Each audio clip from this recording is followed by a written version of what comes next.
Hi there, and welcome back to another riveting episode of The Bald and the Beautiful. Do I have to shave my head? No, because listen, for the first time in B&B herstory, bald and beautiful. Thank you. Yeah, not just two bald uglies. I am bald from here down. No. We're talking about the head bald. I would like to direct your attention to the full, gorgeous, luscious, healthy head of hair. Did you go to Turkey by chance? Are you Do I look like a Barbie doll? Wait.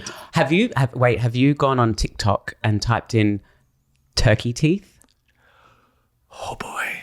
I can see the hours melting away from my life already. People who have gone to Turkey to get veneers. Yeah. But it's not pretty. It's not cute. What, they're horse teeth, giant teeth. Giant, or they file them down. And sometimes there's dentists who are like, this is not what you do, where they file down each tooth to a peg and then they put the veneers over the top. And I thank God, Jesus, whatever, Allah, who, Bob Hope. No one. Yeah. That I just, for some reason, the teeth were not a problem for me. And I had braces because those veneers, there's something evil. I had orthodontics. Did you have orthodontics? I had headgear. It was a jock strap and a bull bar out the front. I didn't wear the headgear because I thought it was a little too... Yeah, we know. We can tell. But I didn't want to take my braces off. Oh, because you loved them? Oh, I loved them. I couldn't wait to get them on, and I couldn't wait. I didn't want to take them off. It was the 90s. Were they a status symbol? It wasn't. It was a rite of passage. Yeah. It was this is what you do at this. I was the right place at the right time.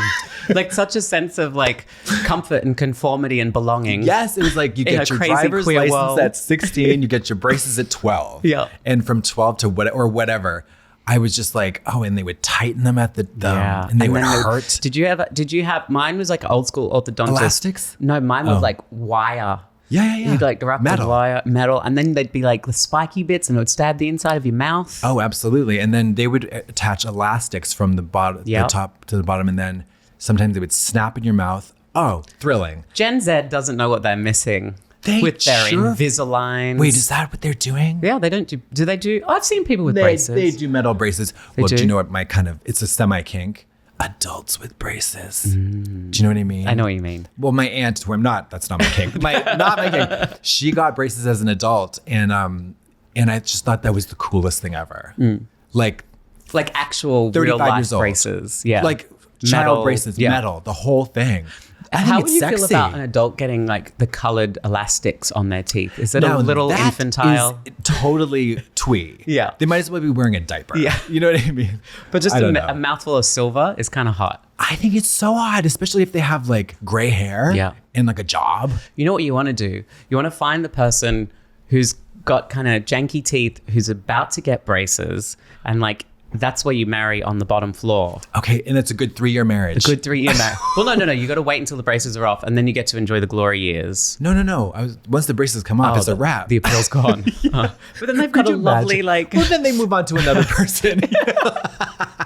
Someone who has a fetish for nice teeth. Well, imagine if you had a fetish for the infirm. And then they got firm, and then you're sorry. Yes, it's a transitional, you have a series of wonderful transitional relationships. I'm only attracted to guys with broken legs. It's a temporary. 3 months, it's hot for 3 months. You hang out at the hospital.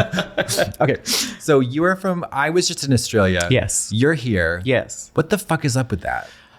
So we have planes now. It's the way the world works. Ships in the night. I don't like how somehow our schedules are aligning right now. Well, you have one and I don't. That's the weird thing. A schedule? Yeah. Yeah, you do. I fart around every once in a while, but I don't really travel much anymore. I don't travel much anymore and I like it. I've just been traveling for the last 6 weeks, but that's been for enjoyment. Not traveling for enjoyment is not sullied by the traveling. I tell you, it does take a minute to get over it. The whole lead up to this trip, I was feeling that oh God, airports and bags and especially going to the UK, suitcases, hallways, corners, no elevators. And you have one going through TSA and anywhere in the UK. Oh, right. This 1 milliliter of mouthwash is going to blow up the whole plane. Definitely detain me for 15 minutes. It's crazy. Yeah. But I did have all of that sort of like pre-trip anxiety of, I mean, no, it wasn't crippling. It wasn't like, but I did think, am I doing this for enjoyment? Then I got to Lisbon. I was in Lisbon for a week with my friends Alex and Ronnie, and we just had like a lovely time. Then I went to the UK for like a week to do a bunch of gigs and some meetings. Then I went to Berlin, which I was performing at Pride, but that was like, do you like for Berlin? Fun. I have a mixed relationship with it. Okay. It often feels like the world ended and we had to reassemble society based on what we had laying around. Okay. Like East Berlin is like that. Okay. But I've been there like 5 times and every time I'm like, this is the time. Like Berlin is so cool. It's so edgy. I'm so cool and so edgy. Obviously, I'm going to fall in love with Berlin. Berlin's going to fall in love with me. Yeah. And then it was the Sunday after Pride. I woke up and I was like, you know what? Maybe Berlin's just not for me. And I thought, I'm going to go see the Barbie movie and get a burger. And I walked to the cinema. I asked the lady for the ticket. The next movie wasn't for 3 hours. And I was like, I'll go to another cinema. And a friend from Australia who was in Berlin texted and said, we're going to Horse Meat Disco. You should come. And I was like, Horse Meat Disco. All right. And I went and had the night of my life. Oh, you and did? I was like, I love Berlin. Oh, she fell in love with Berlin. That's great. I've had fun times there, but it's more Wait, like... is that at Berghain? No. No, this was... I think it was called Prince Charles. But Horse Meat Disco is such a good party. It happens in like New York and LA. As well, I think. Yeah. But they play disco. Like they play like Donna Summer, Diana Ross. There's a very... Like maybe one of the gayest moments of my life is when they're playing It's Raining Men. Okay. And we were in like the dance floor is like, it used to be a pool. And so like everyone's on the dance floor, which is the bottom of the pool. I'm dancing and It's Raining Men starts. And at first I'm like, oh, this is, I've always found It's Raining Men a bit on the nose. It's like what straight people play when they want gayness. It's like the YMCA kind of. You're like, really? But in a very queer space, it felt like I was able to like heal those wounds and dance it out. Get over your velvet rage. Yeah. But I would prefer that to Rain on Me. The current, you know what I mean? Because it's controversial. Hang on. Wait. Padam? Are you okay with that? Am I okay with it? Okay. You just poo-pooed Rain on Me, so I had to check about Padam. Well, listen. Kylie Minogue is an untouchable, delightful angel sent straight from heaven. And she will do nothing. It's music from Australian ears. Except caress and cajole and inspire and lift up. And I love her so much. She could sing anything. She could sing like, I fucked my husband even though he was dead. You know, like whatever. And I would be like, yes, Kylie, you're really doing it. I love that despite being like one of the greatest, most successful pop stars in the world, there's still something of like an underdog feel. Yeah, because I think in the US. Yeah, she never really. But I listened to it. I watched an interview with her a little while ago. You know, and the rude interviewer was kind of alluding to that fact that she never really made it in the US. And she was like, yeah, well, you know, touring the US is kind of awful. You know, and I was like, like it's like, oh, you never hit it big here, so you don't get the pleasure of going to Arkansas, Tennessee, Mobile. Oh yeah, it's like Salina, Kansas. Oh no, Kylie, what are you gonna do? A Vegas residency. Yeah. Oh my gosh. So it was like, yeah, who fucking cares? Plus, it's like so wonderful to see somebody like. You know, she's what, in her 50s? 55, I think. In this, her 17th I recall album. being at her 50th birthday. That's right. You have. She's 5 foot tall, right? Yeah. Teeny tiny. Yeah, teeny tiny. Perfectly proportioned in every way. What do you think about her jacking my whole swag for the music video? I thought that was a little ballsy.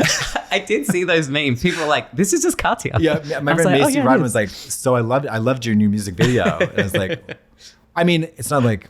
I did invent the color red. You did. Yeah. But I love it. She's definitely featuring a facelift of some sort, you know. She's a woman of a certain age. Who knows? And it's working. Yeah. It's working. And it's just like, she's just got that coffee cup. Doesn't mean anything. It's like. Sliding a coffee cup around in a diner. Yeah. Americana. Is that what it is? I think so. I think I see that music video is like nodding to like a relatable, budgeted Americana kind of like we're in a diner. Now we're in a car. Yeah.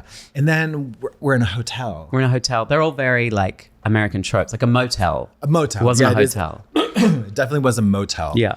It's all red. Yeah. How did we get on top it. of Rain on Me, Horse Meat Disco, Berlin. So you fell in love. Do you want to see how far back I can go? Yeah, you got it. Berlin, traveling. How'd you feel about traveling? Here we are together. You were just in Australia. I'm here. God. Why weren't we there? Jesus Christ. Do we want to pick up on any of those threads or just keep spiraling? I think we want to go. So you fell in love in Berlin. It's concentric circles, I think, conversation. I think so. It's not a straight line. No. Mama, time is a flat circle. No, not concentric. What do you call it when it spirals? A spiral? Spiraling? Yeah.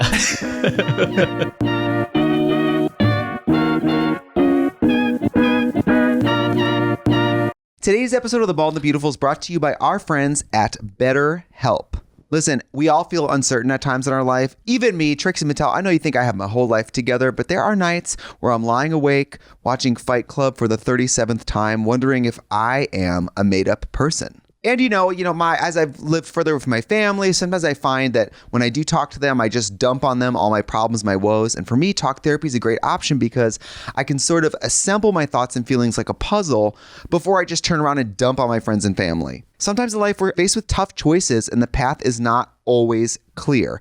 But trusting yourself to make decisions that align with your values is like anything. More practice, the better you get at it. I know, especially for me, now that I live with David, being able to preview my concerns, my anxieties, my traumas, my struggles with a professional before I just come home and unload on him during dinner. I like to unload on him after dinner, honey. If you're thinking of starting therapy, give BetterHelp a try. It's entirely online, designed to be convenient, flexible, and suited to your schedule. Let therapy be your map with BetterHelp. Visit BetterHelp.com/bald today and get 10% off your first month. That's BetterHelp, HELP.com/bald.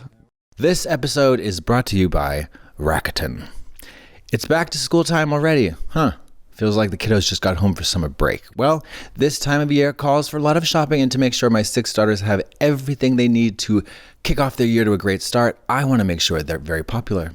But what's in it for me? Rakuten. It's the smartest way to save money when you shop. Now, I get cash back on everything I buy at their over 4,200 stores across every category, which includes, Sephora, Bloomingdale's, and of course, Petco for those darn dogs and cats who are our pets. Love them. I signed up for Rakuten and it was free and so easy to get my account set up and ready to say big, oh, I was ready. They make it unbelievably easy to navigate and even let you stock your cash back on top of other deals like store sales and coupons to maximize your savings experience. My daughters call this a sleigh. I say it's just another day in the life of a person who uses Rakuten. I even linked my PayPal so all of my cash back gets sent right there and I can save it up for next school year. That's right, the twins are going to be 1 year older next year. It's a huge social event. Don't you want to be one of Rakuten's 17 million members who already save by shopping at their favorite stores? Start shopping at Rakuten.com or get the Rakuten apps to start saving today. Your cash back really adds up. Berlin, you finally fell in love with Berlin. Yes, but I feel like the reason that I fell in love with Berlin was so superficial. It's because I was making out with a hot boy all night on the dance floor. I fell in love and had great time. And you're gay. Will I move to Bondi? Will he move to Bondi? Will I move to Berlin? Oh God. And then something happened during the night and it was over and I was like, it's okay. Pick yourself up, girl. Go find someone else. There's plenty of men at this party. And I did. And then I left and now I feel like I have, I planted all of these seeds. Okay. And now I need to go back to germinate them. You have to go reap. Yeah, I got to go reap what I sowed. Halari. Oh, if you say R-N-R in an American accent. Okay, do it now. As a... R-N-R. Did you hear it? Say it again. R-N-R. R-N-R. That was rise up lights. Rise up lights. Like razor blades, rise up lights. I think that is so cool. R&R. I've showed you that video of my friend Katie who's like, welcome to Bingor. If you hear it, to me it is bad, but it's the funniest thing ever. It's like, if you're here for Bingor, stay. You're in the right place. Oh God. But is it have you been following the Drag Race Down Under show at all? I started watching the first episode and I unfortunately was unable to complete watching it. That's a very diplomatic answer. For certain, for reasons beyond my control, I was not able to complete the series. Thank you so much, and have a wonderful day. I won't tell you what the reasons were. Have you put it on?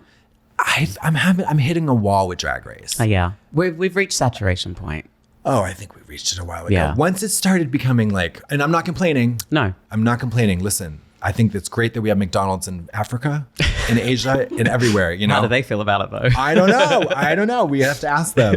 But we never will. No, but like, I just can't keep up with it all, and I feel bad because I go on these gigs and like I meet these queens who are like on the show, or maybe like really, and I'm like, I don't know who you are. Yeah. And I'm sorry. It's fascinating examining the psychology between the like social structures and the parasocial structures of like Drag Race interconnectedness of like the franchise and the sisterhood and the. It's like it's a sisterhood of the traveling franchises. Yeah, it's very strange. Yeah, same. I'm grateful that like Iceland and Brazil and Belgium and all these. Iceland? I think so. Maybe I made Angola? There's Not probably yet. It's Drag coming. Race Trinidad and Tobago. I mean, it's probably coming down. Wow.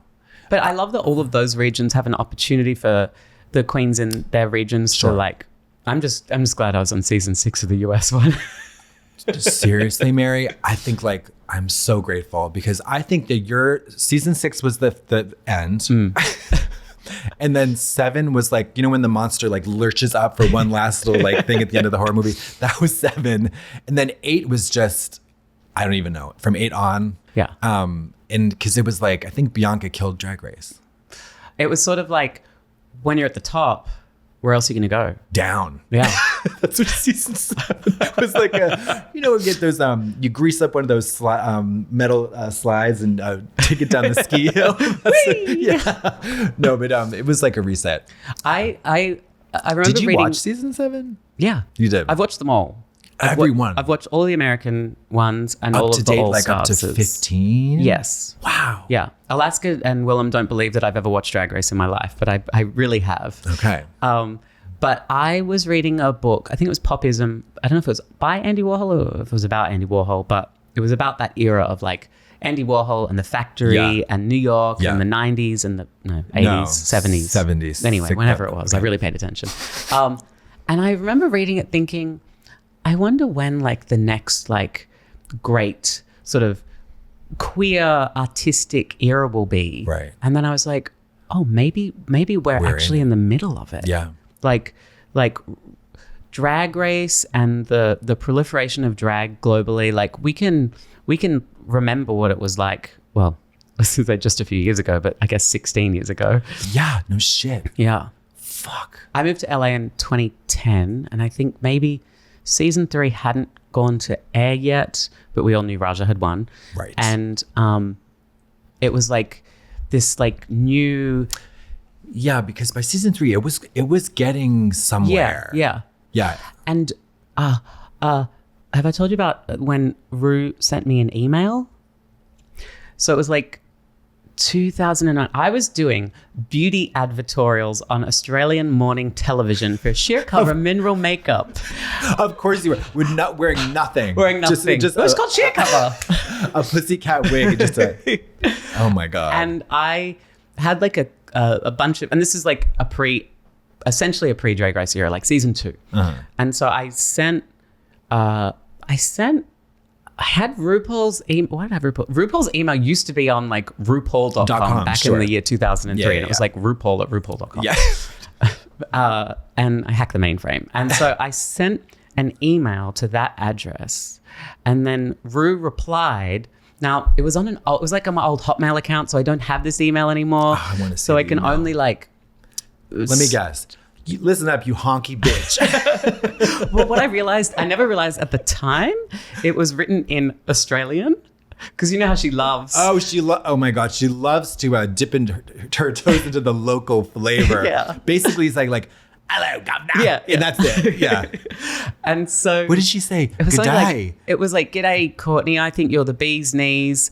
I'm real keen for you to blah, blah, blah, blah, blah. And she said, I love what you're doing. Like she knew who I was, I think maybe from Idol. And she said that I love what you're doing. And she said, I've just started doing this show called Drag Race.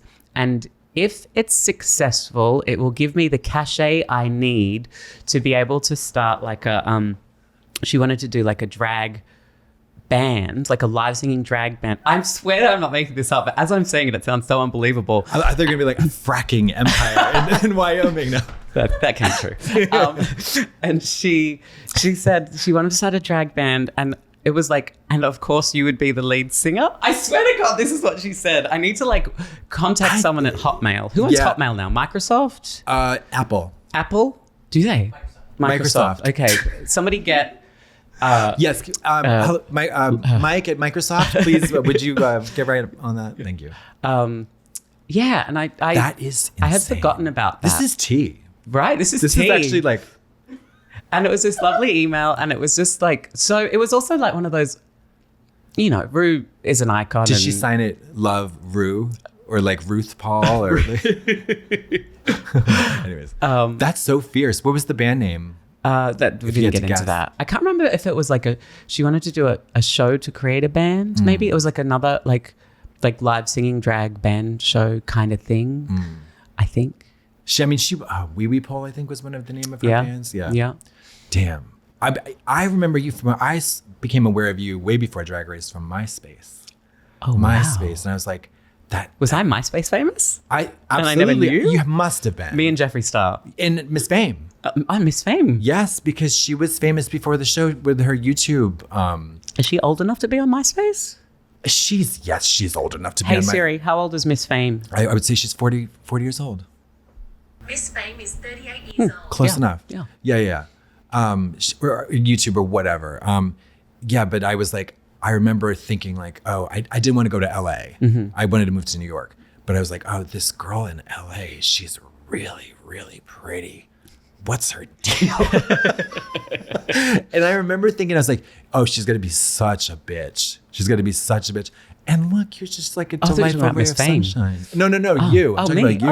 Oh, yeah. Thank you. So, I mean, well, when I first moved to LA, Willem had like heard about me from like Rhea and the other girls, and had was threatened. I was gonna say, was there like mean girl friction? She asked me to when Detox went away to film Drag Race, which we called summer camp.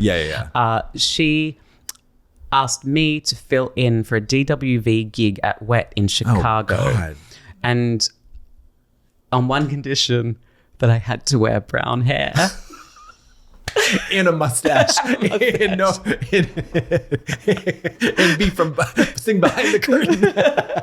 So You're kidding me. I had a brown Courtney hair in chocolate star, is it called? With the thing pinned back. And it was me, Vicky, and Willem, me in a brown wig. I mean, listen, you are one of the most gorgeous drag queens in the world. However, a brunette, you are not. We don't know. Well, I think we know. I feel like I want to like... I feel like I'd do a redhead era before I did a brunette era. Of course. You do, or black even. Ooh. Jet black. But brown. Brown. I did wear brown hair once in like the year 2001. It was the most boring night of my life.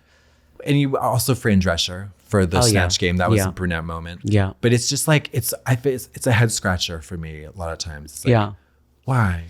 Are we playing a character? Are we trying to do the Princess Diaries where we're ugly because we have glasses on and then we take the glasses off? Are we being brunette phobic? No, not at all. Because Alyssa Edwards, for example, natural brunette. Yeah. Beautiful. Roxy Andrews, brunette. Yeah. You know. It works for some people. Me, I look like a dog. Like a dog. If I have brown hair, it's just so strange. Like a dog. You're a blonde. Or, just a blonde. Have you done a red? Have you tiptoed? I've done red. I've done black. I've done it all. But brown is the real... If I'm wearing a brown wig, you should call the police. Oh, okay. You know, it's like, it's not good. So wait, you moved here. Did you wear the brown wig They on made me stage? wear the brown wig. You did wear did it, What would yeah. it look like? Fine. Actually, there's a video on YouTube of the three of us because the We'll have gig to look it up. finished late and the flight was early, and we decided it would be a great idea to fly in drag. And so Vicky, Willem, and I going through TSA. Oh my god! And What then is wrong? How? and it was also like connecting flight. What? So we like got They let out you of do drag on the plane and got off in, I don't know, Atlanta or wherever the connection was through. But so they let you. They look at your ID and then see this thing and then be like, okay. They like scanned us. I think they like patted down Willem's hair. Like, Okay. sorry. Check the rise of lights. So, ma'am. Yeah. And what year is this? 2010, 11, I'd say. God, I don't think they knew about trans people yet. No, they didn't. Jesus Christ. Damn. It was a simpler time. And then they just let you go through, no problem. Yeah. And we got on the plane and got out of drag on the plane in economy, like in the chair, like trying to like take off makeup and like is go a to the nightmare. bathroom on the plane to like rinse. And it worked. You fully de-dragged on the plane. Yeah. Do people hate you? No, I think No. it was like a long flight at night and the lights were off and Okay. like we weren't being like Oh, well, you weren't being like, yeah. surprisingly. You weren't doing, there's a stranger in my house. What makes a man a man? If I was on a plane, especially like a business class overnight, and there was a drag show, I would kill myself. I would kill myself. You would just I'd be reach like, for that emergency hatch yes, and we're all going down. This is a bridge to first libraries with children, now airplanes. Forget it. God. This episode is brought to you by Factor. Fall is right around the corner, and I have a lot on my to-do list. Rake leaves, carve a pumpkin, look at a baby. It's all pretty serious, but what isn't on my to-do list? Well, wasting time grocery shopping and watching the oven preheat. That's where Factor, America's #1 ready-to-eat meal kit, comes in. Factor can help you fuel up fast with chef-prepared, dietitian-approved, ready-to-eat meals delivered straight to your door. You'll save time, eat well, and stay on track with your healthy lifestyle. So this fall, say goodbye to chopping, prepping, and cleaning up, and say hello to 34-plus weekly flavor-packed, dietitian-approved meals ready to eat in 2 minutes, all tasty and nutritious. Wow. Looking for an elevated experience? Well, check out Factor's Gourmet Plus with premium ingredients like broccolini, leeks, truffle butter, and asparagus. Factor also has Calorie Smart, Protein Plus, and lunch. Heard of it? Ha! They even have add-ons like snacks and breakfast items. So many foods. Plus, Factor is a sustainable choice for your plate. They offset 100% of their delivery emissions and source 100% renewable electricity for their production sites and offices. Their meals even feature sustainably sourced seafood. Okay. I recently tried out Factor's truffle butter filet mignon, and it was the diva. And so easy and quick to make. This August, get Factor and enjoy eating well without the hassle. Simply choose your meals and enjoy fresh, flavor-packed meals delivered to your door. Ready in just 2 minutes, no prep, no mess. Head to factormeals.com/bald50 and use code BALD50 to get 50% off. That's code BALD50 at factormeals.com/bald50 to get 50% off.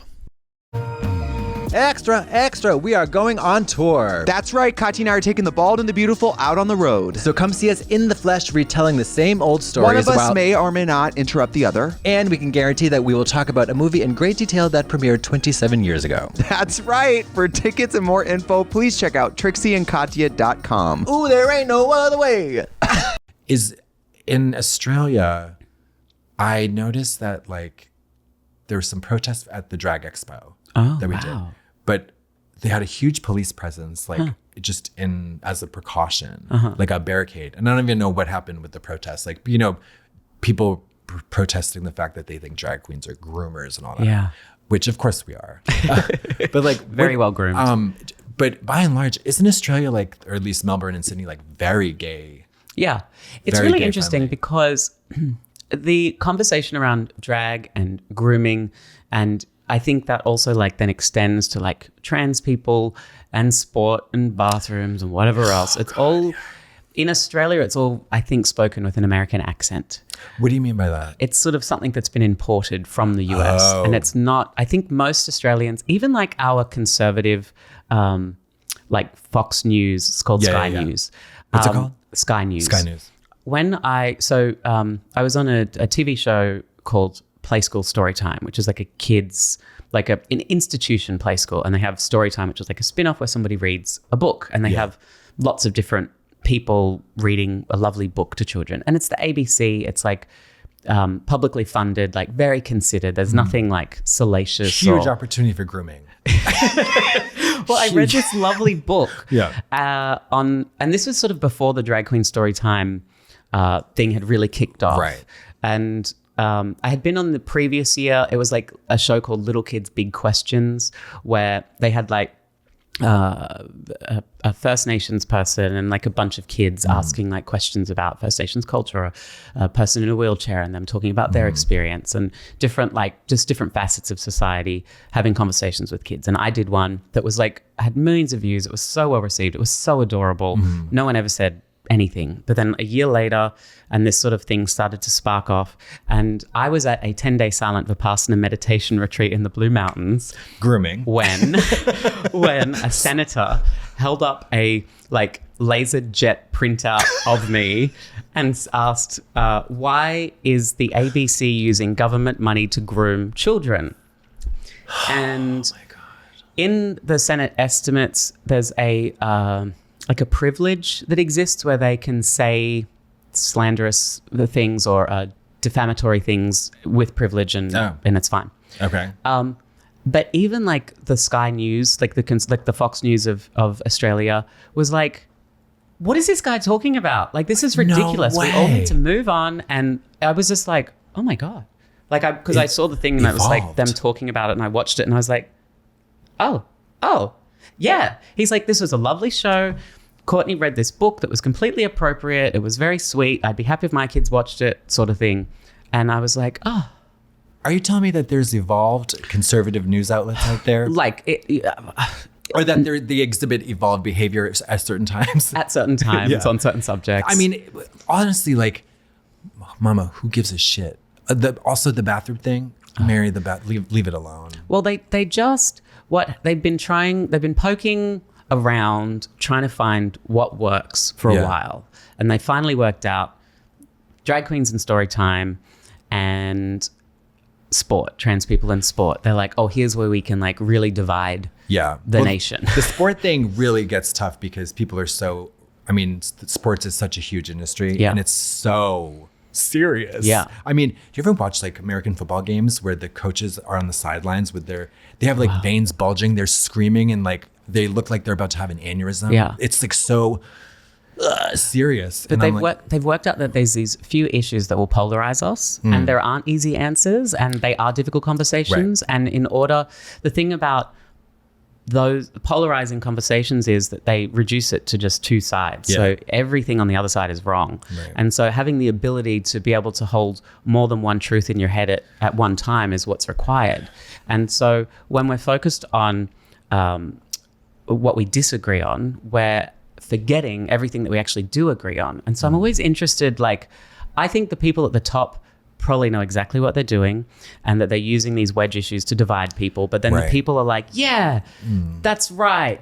And they haven't really thought about it. But then I want to know, like, if we could just take, say, sport, story time, bathrooms off the table and say, like, well, what do we agree on? Do we agree that, trans people exist? Do we agree that people express gender differently? Do we agree that they should be allowed to? Yeah. And like try and work on like the complementarity of... Is that a real word? It is a real word. It's the opposite of polarization. It's this idea that like the opposite of polarization are the things that complement each other and that we agree on.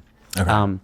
And I just think like we need to get back to that. Like we need to start talking about, well, what do we agree on? Because most like marriage equality, it passed. The sky didn't cave in. Most people are down with the gays. Y2K happened. Yeah. I mean, I remember that. All going down.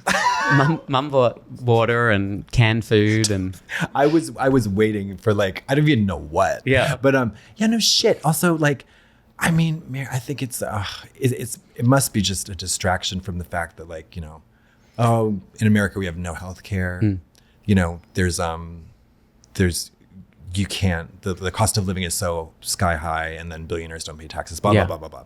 It's fucking climate change, reproductive rights. You know. Well, that's the thing. And also, like, are you a boy or a girl? Yeah. You're like, there was a clip of one of these conservative pundit women talking about the trans activist Dylan Mulvaney. It's like, she's not a girl. She doesn't have boobs. And it's like, it's just like, this is like schoolyard talk. Yeah. Like the level of discourse is like on the maybe second, third grade recess level. It's like, what are you talking about? She doesn't have a rack on her. How could she be a girl? This is crazy. It's like, oh my God. Well, and I think that's in a weird way why queer people are here to save the world, because we're here to disassemble the binary system and conversation around gender. Let me ask you this though. So the gender binary. Speak. Yeah.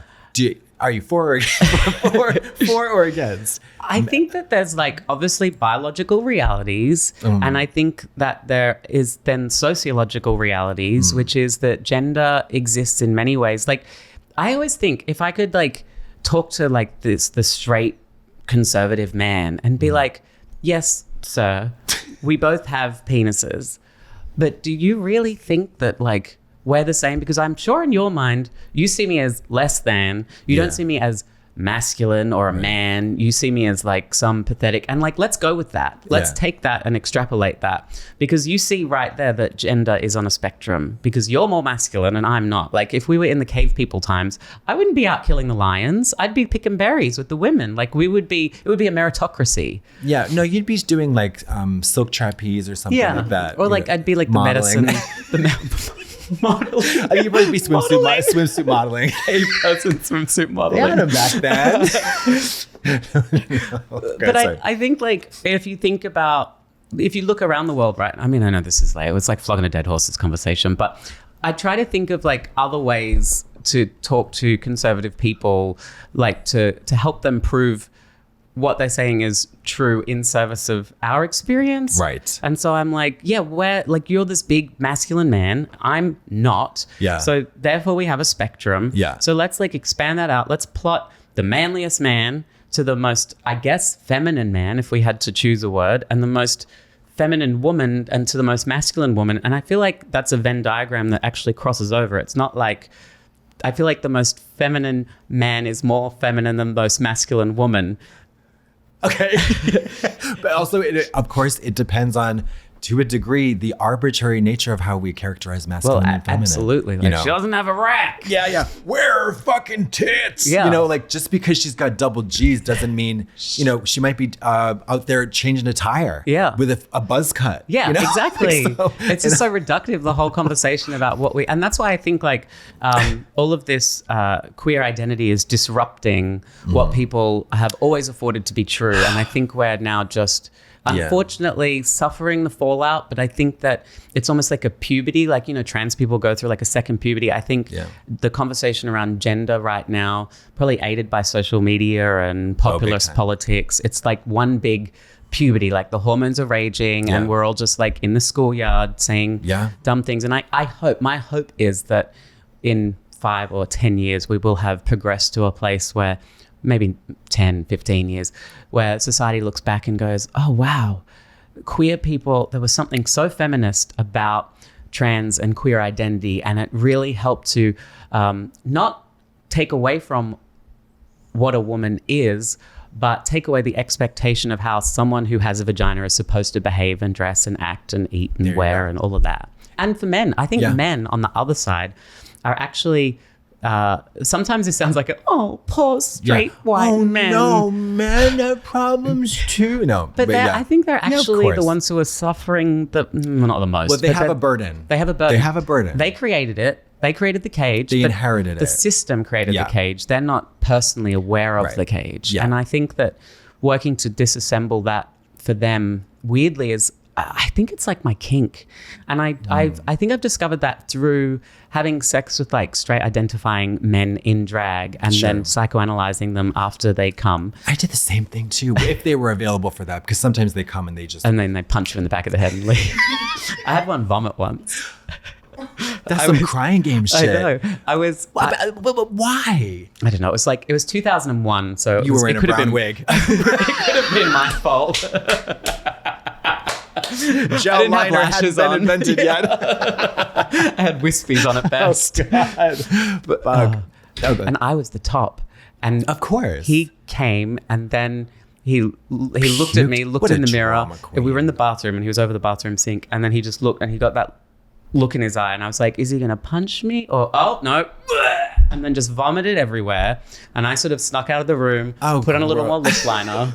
And came back into the room, and he tried to kiss me, and I was like, "Did you brush your teeth? Okay. Did you gargle?" This is such a man. This is Such a man. Such a man. Such a man. Indulge my wildest taboo, then get so sickened by it that I throw up, then get over that, and then take my vomity lips and try to kiss. No.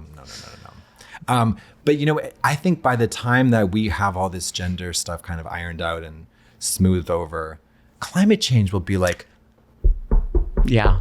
y'all done. Yeah. You know what I mean? So glad that y'all figured out men, women, and everything in between. Yeah. Here's this fucking tidal wave and you're all going to drown. It does feel like a right hand don't look at what the left hand's doing kind of thing. Yeah. Or I think maybe, were you the one who gave me the hand pointing at the moon? I didn't give you that. I probably told you about it. Because I have used The that. finger pointing at the moon, And yeah. I realized that you have to explain it whenever you say it.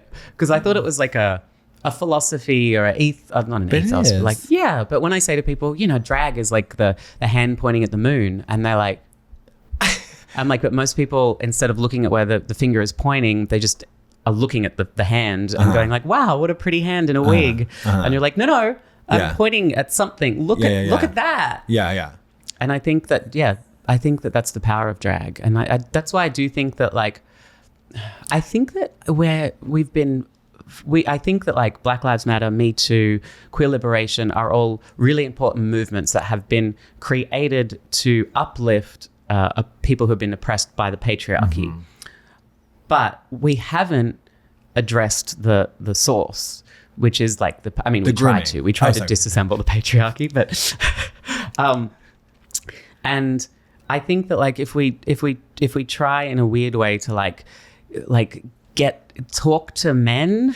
Do you think can you envision a world in which I'm thinking like it would be like a Civil War, Russian Revolution type of scale. Yeah.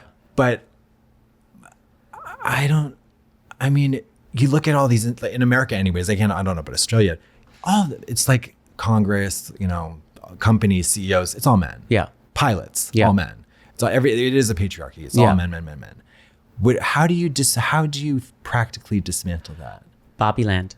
No. That's right. We gotta get Greta Gerwig on the case. Did you like Barbie? I did. You did. I really enjoyed it. Okay. What about that Ken number? A little too long for me. A little too long. Yeah. We all agree on that. And that is the conclusion of part 1 of my positively lovely and certainly scintillating conversation with Courtney. Tune in next week for part 2, which promises to be even more sparkling, more interesting, and effervescent.